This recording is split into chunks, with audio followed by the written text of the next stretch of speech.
puntland ayaa xalay soo saartay digniin iyo mowqifyo ishuwan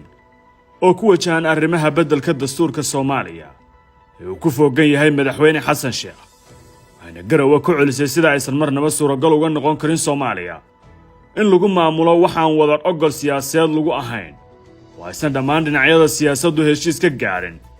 iyadoo ficilada socda lagu sifeeyay kuwa dalka u horseedaya deganaansho la'aan amni iyo mid siyaasadeed midnimada dhaawacaya dibna u celinaya nidaamka dawladnimada ee Soomaaliya puntland ay cadeysay mowqifkeeda ku wajahan arrimaha dastuurka ayaa la sugayay saacadihii la soo dhaafay markii ay kulmeen madaxdii hore iyo puntland oo isu qaybiyay laba aag oo kala duwan sabab la xiriirna codka mucaaradka kor loo qaado laakiin fiilla Soomaaliya ayaa saacadihii ugu dambeysay aad u gatay in puntland aysan waqti badan oo ka hor imaanshaha dastuurka gelinayn ayna tani soo afjartay dadaal kasta oo ay fiilla Soomaaliya waday warbixinta waxaynu ku eegaynaa 5 qodob oo ay fariinta puntland ka timid tilmaan cad ka bixinayso iyo digniinaha ku jira ee abuuri kara in madaxda dawladda federaaliga ee Soomaaliya ay xaqiiqada u degaana marag dhigasho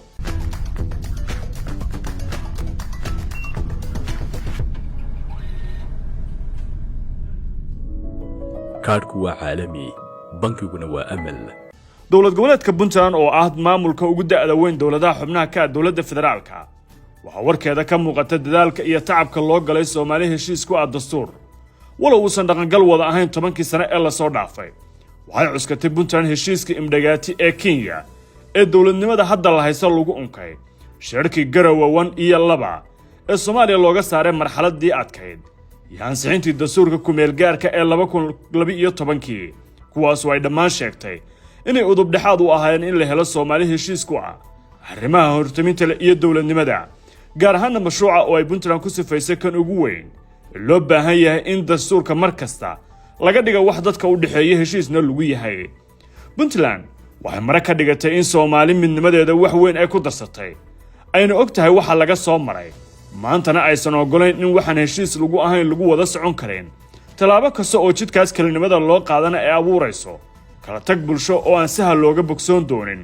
waxayna xasuusay madaxda sare in la joogo waqtigii midnimada laga shaqayn lahaa wixii heshiiska lagu ahaana la sii haysan lahaa oo kala tag aan waqti la geliyeen 2 dastuur kala yeelasho nuxurka warka puntland waa in madaxtooyada Soomaaliya ay qortay dastuur aan heshiis lagu ahayn waxa ku jira sadarrada warkan in mar iyaga oo dawladda aysan heshiiska waxban ku lahayn xilligan marna iyagoo asaasa federaal ah ay ka maqan yihiin jeer kalena iyagoo beel ka mid ah beelaha 4.5 ee Soomaalida ay diidan yihiin in beel kale ay si gaar ah wax ugu qorto uguna sheegto wax la wada leeyahay puntland waxay sheegtay haddii dastuurka madaxweynuhu qorto baarlamaanka la geysto inaysan aqoonsanayn leedahay dastuur kale Soomaaliduna u baahan tahay inay dib u tashato iyadoo cidii israaci kartaba ay baahi u qabayso inay danaheeda xoog saarto 3 باقي ergadhiibasho ma ogtahay in adeega Faras Taxi uu noqday adeega taxi ugu wanaagsan Kenya Faras Taxi waxa ay macaamiisheeda siisaa qiimo dhimis aad u sareysa ilaa 30% kala soo deg App Store-ka ama Play Store puntland waxay baaq u dirtay Soomaalida kale waxayna sheegtay in inta aan la kala socon oo dalka la kala yeelan in madaxweyne xasan sheekh gacmaha laga qabto qoridda dastuurka cusub oo muran geliya waxa heshiiska lagu ahaa hadalkan baaqa waxa uu toos ugu socdaa madaxda maamulada kale kuwaas oo aan wali dhawaaqooda ku saabsan wax beddelka dastuurka la maqal maadaama madaxweynuhu qorayo dastuurka qayb ka mid ah dalka aan heshiis lagala ahayn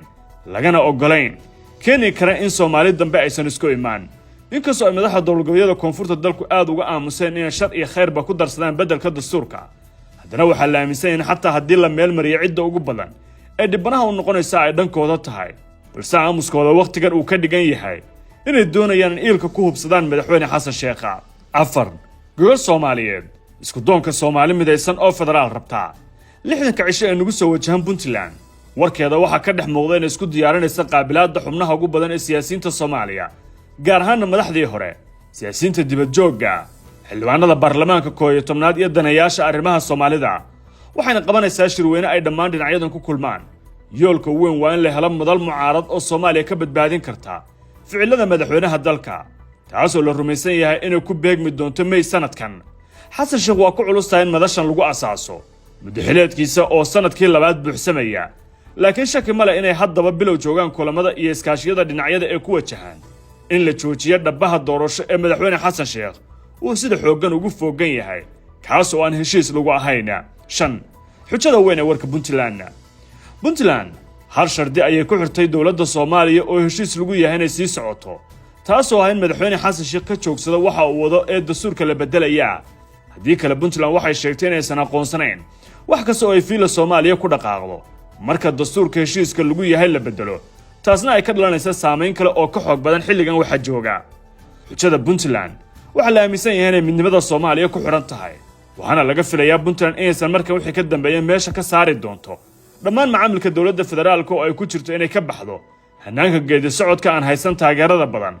lama hubo inay toos u dhaqangelinayso qodobka sheegaya madax bannaani dhuleed iyo maamul gaar ah oo deegaankaasi ka taliya inta la helayo dawlad Soomaaliyeed oo federaal lagu midaysan yahay ama inay qaadanayso talaabo kale oo ka ballaaran taas oo ah in dawladnimada Soomaaliya laga badbaadiyo isku day kasta